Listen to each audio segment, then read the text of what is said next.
नमस्कार दोस्तों, देश की खबरें 24/7 में आपका स्वागत है। आज की 6 जुलाई 2026 की 25 सबसे बड़ी और ताज़ा खबरें लेकर हम आपके सामने हाजिर हैं। आइए शुरू करते हैं आज की सबसे बड़ी खबरों के साथ। सरकार ने नागरिकों से अफवाहों से बचने और केवल आधिकारिक स्रोतों से ही जानकारी प्राप्त करने की अपील की है। देश भर में स्वच्छता अभियान के तहत नगर निकाय ने विशेष सफाई अभियान शुरू किया है। पर्यटन स्थलों पर छुट्टियों के दौरान पर्यटकों की भीड़ बढ़ने से स्थानीय कारोबार को बढ़ावा मिला है।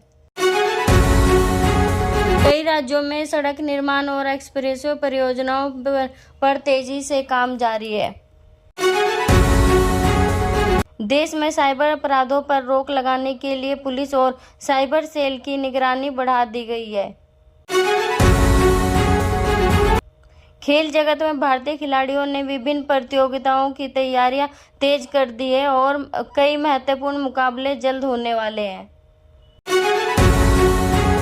युवाओं के लिए रोजगार और कौशल विकास से जुड़े नए प्रशिक्षण कार्यक्रम शुरू किए जा रहे हैं। महिलाओं की सुरक्षा और सशक्तिकरण को लेकर विभिन्न राज्यों में विशेष अभियान चलाए जा रहे हैं। देश के कई शहरों में स्मार्ट सिटी परियोजनाओं के अंतर्गत विकास कार्यों में तेज लाई जा रही है। किसानों के लिए कृषि से जुड़ी नई परियोजनाओं और आधुनिक तकनीकों को बढ़ावा देने में प्रयास जारी है। देश भर में पौधारोपण अभियान के तहत लाखों पौधे लगाए जा रहे हैं और पर्यावरण संरक्षण पर जोर दिया जा रहा है। स्वास्थ्य विभाग ने मौसमी बीमारियों से बचाव के लिए लोगों को साफ सफाई और सावधानी बरतने की सलाह दी गई है। दिल्ली और नोएडा में यातायात व्यवस्था सुधारने के लिए कई प्रमुख सड़कों पर विशेष अभियान चलाया गया। केंद्र सरकार विभिन्न सरकारी योजनाओं के लाभ सीधे लोगों तक पहुंचाने के लिए नई तकनीकों का उपयोग बढ़ा रही है। कई राज्यों में स्कूलों में नए शैक्षणिक सत्र के तहत प्रवेश और पढ़ाई का कार्य तेजी से जारी है। महंगाई पर नियंत्रण बनाए रखने के लिए आवश्यक वस्तुओं की कीमतों की लगातार निगरानी की जा रही है। रेलवे ने यात्रियों की सुरक्षा के लिए कई प्रमुख रूटों पर अतिरिक्त ट्रेनों के संचालन की योजना पर काम तेज कर दिया है।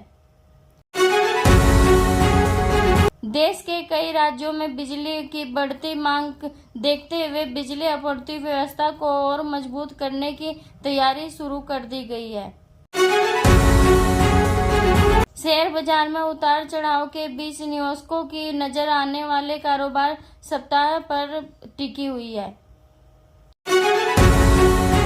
प्रधानमंत्री नरेंद्र मोदी ने देशवासियों को विकास और आत्मनिर्भर भारत के लक्ष्य को आगे बढ़ाने का संदेश देते हुए कई परियोजनाओं की गतिविधि समीक्षा की है। उत्तर प्रदेश के मुख्यमंत्री योगी आदित्यनाथ ने कानूनी व्यवस्था और विकास कार्यों को समीक्षा करते हुए अधिकारियों को सभी योजनाओं में तेजी लाने में निर्देश हैं। दिल्ली एनसीआर में बारिश के बाद मौसम सुहावना हुआ, लेकिन कई इलाकों में जलभराव और ट्रैफिक जाम से लोगों को परेशानी का सामना करना पड़ा। देश भर में मानसून ने रफ्तार पकड़ ली है। कई राज्यों में लगातार भारी बारिश के कारण बाढ़ जैसे हालात बने हुए हैं और प्रशासन ने लोगों से सतर्क रहने की अपील की है।